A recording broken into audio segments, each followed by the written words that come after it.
আলহামদুলিল্লাহ নাহমাদুহু ওয়া নুসাল্লি আলা রাসূলিল কারীম আম্মা বা'দ ফাউযু বিল্লাহি মিনাশ শাইতানির রাজীম বিসমিল্লাহির রহমানির রহিম আর রহমান আল্লামাল কুরআন খালাকাল ইনসানা আল্লামাহুল বায়ান সাদাকাল্লাহুল মাওলানাল আযীম।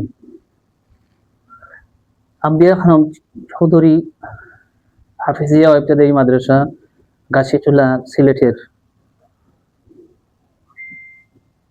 আজকের এই দোয়া মাহফিলের পরিচালক অত্র মাদ্রাসার প্রধান হাফিজ কারি মোহাম্মদ হেলাল আহমদ সাহেব এবং অত্র মাদ্রাসার আসাতিজা কেরাম ও হুফাজে কোরআন ছাত্রবৃন্দ সকলের প্রতি জানাই মোবারক। যে আল্লাহ পাক রব্বুল আলামিন আমাদেরকে একটি দোয়া মাহফিলে অংশগ্রহণ করার তৌফিক দান করেছেন, সে আল্লাহ তাআলার দরবারে শুকর আদায় করি আলহামদুলিল্লাহ।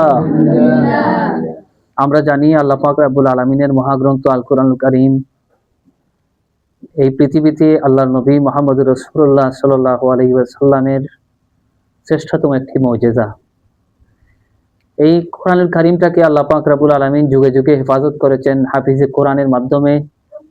আল্লাহ রাব্বুল আলামিন তার একদল বান্দাদের হেফাজতের মাধ্যমে এই কোরআনুল কারীমকে আল্লাহ পাক হেফাজত করেছেন এবং কিয়ামত পর্যন্ত আল্লাহ পাক রব্বুল আলামিন কোরআন শরীফকে হেফাজত করবেন। আল্লাহ পাক রব্বুল আলামিন এই মর্মে বলেন, ইন্না নাহনু নাযালনা যিকরা ওয়া ইন্না লাহু লাহাফিজুন। এই কোরআন শরীফ এটিকে আমি আল্লাহ রাব্বুল আলামিন নাজিল করেছি এবং আমরা এই কোরআনুল কারীমের হেফাজতকারী, অর্থাৎ ফেরেশতাদের দ্বারা আল্লাহ পাক রব্বুল আলামিন বিভিন্ন সময়ে বিভিন্ন ভাবে কোরআনুল কারীমের উপরে আক্রমণ হয়েছে, কোরআন বিকৃত করার পায়তারা হয়েছে, কোরআনুল কারীমকে উঠিয়ে দেওয়ার জন্য কাফির কুফফাররা মুশরিকরা হিন ষড়যন্ত্রে তারা লিপ্ত হয়েছে। আল্লাহ পাক সব ষড়যন্ত্র থেকে কোরআনুল কারীমকে হেফাজত করেছেন। এই কোরআনুল কারীমের ধারক বাহক হওয়ার জন্য আমরা আম্বিয়া খানম হাফিজিয়াত থেকে এই মাদ্রাসায় ভর্তি হয়ে আমরা দর্স নিচ্ছি, হিফজ করার জন্য আমরা চেষ্টা করছি। এই জন্য আল্লাহ পাক রব্বুল আলামিন মহাগ্রন্থ আল কোরআনুল কারীমে বলেন, এই কোরআনুল কারীমকে যা রহমান দয়াময় আল্লাহ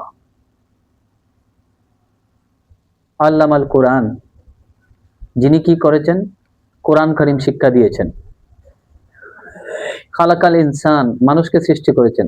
আল্লামাহুল বায়ান, এবং তিনি তাকে ভাব প্রকাশ করার, কথাবার্তা বলার, তার মনের আকুতি আবেগ অনুভূতি পেশ করার যে আল্লাহ পাক রব্বুল আলামিন তাকে বাকশক্তি দান করেছেন। সুবহানাল্লাহ, সুবহানাল্লাহ। এই কোরআন শরীফকে আল্লাহ পাক রব্বুল আলামিন মানুষের হেদায়েতের জন্য নাজিল করেছেন।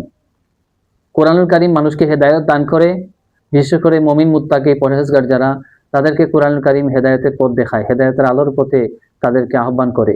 আর এই কোরআনুল কারীমকে যারা সঠিকভাবে ধারণ করে, যারা কোরআনুল কারীমের সঠিক হেফাজতকারী হয়, আল্লাহ রাব্বুল আলামিন তাদের মর্যাদা বাড়িয়ে দিয়েছেন অনেক ঊর্ধ্বে, তাদের মর্যাদা অনেক ঊর্ধ্বে। এই জন্য সাধারণ মানুষ আর যারা হাফিজে কোরআন তালেবুল ইলম যারা, তারা সমান নয়। হাফিজে কোরআনদের মর্যাদা অনন্য। যখন আপনাকে একজন মানুষ ডাক দেয় হাফিজ সাহেব, এর মানে হলো আল্লাহর পাক কালামুল্লাহ শরীফের হেফাজতকারী, আপনার উপাধি হলো হাফিজ। অর্থাৎ আল্লাহ রাব্বুল আলামিনের কোরআনের কালামুল্লাহ পাক কালামে আল্লাহ রাব্বুল আলামিনের কালামুল্লাহ শরীফের হেফাজতকারী হলেন আপনি, হাফিজ। এজন্য রাসূল করিম সাল্লাল্লাহু আলাইহি ওয়াসাল্লাম হাদিসের মধ্যে বলেছেন, আন আয়েশা রাদিয়াল্লাহু তাআলা আনহা قالت قال رسول الله صلى الله عليه وسلم الماهر بالقرآن على السفر الكرام البررة والذي يقرأ القرآن يتتعتع فيه وهو عليه شاق له أجران। আম্মা জান আয়েশা সিদ্দিকা রাদিয়াল্লাহু তাআলা আনহা ইরশাদ ফরমান যে রাসূল করিম সাল্লাল্লাহু আলাইহি ওয়াসাল্লাম ইরশাদ করেছেন, আল মাহিরু বিল কোরআন, কোরআন শরীফের অভিজ্ঞ পাঠকারী, কোরআন শরীফের হেফাজতকারী, কোরআন শরীফ পড়নেওয়ালা, হাফিজে কোরআন, কোরআন শরীফের ধারক বাহক, আহলে কোরআনের মর্যাদা হলো এমন, আল মাহিরু বিল কোরআন মাল কেরামিল বারারাতি, মাল কেরামিল সাফারাতিল কেরামিল বারারাতি।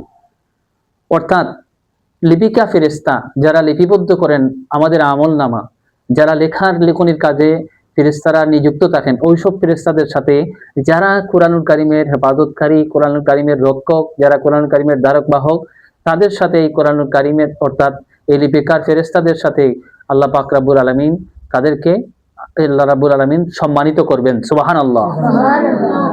আর আরেকটা কি, ওয়াল্লাযী ইয়াকরাউল কোরআন ইয়াতাতাউ ফীহি ওয়া হুয়া আলাইহি শাকুন লাহু আজরানে।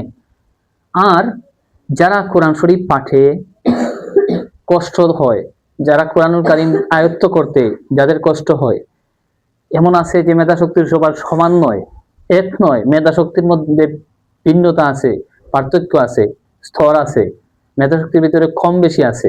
এজন্য যারা কষ্ট করে, যারা সহজে আয়ত্ত করতে পারেন না, যারা কষ্ট করে কোরআনুল কারীমকে হেফাজত করেন, সংরক্ষণ করেন, কোরআনুল কারীম হিফজ করেন, এই সবদের ব্যাপারে বলা হচ্ছে যে এরা হচ্ছে সব যারা কষ্ট করে কোরআনুল কারীমকে আয়ত্ত করে, তাদের জন্য রয়েছে দুটি পুরস্কার। সুবহানাল্লাহ। একটি পুরস্কার হলো কষ্ট করার, আরেকটি হলো যে আল্লাহ পাক রব্বুল আলামিনের কোরআনুল কারীম তিনি হেফাজত করার জন্য তিনি কষ্ট ত্যাগ স্বীকার করলেন, তার ত্যাগ স্বীকার করার জন্য হলো একটি কষ্ট। আর আরেকটি কষ্ট হলো তার যে কোরআনুল কারীমকে হেফাজতকারী হিসেবে তাকে আল্লাহ রাব্বুল আলামিন আরেকটি উজরত, আরেকটি তার আল্লাহ রাব্বুল আলামিন প্রতিদান দান করবেন। সুবহানাল্লাহ।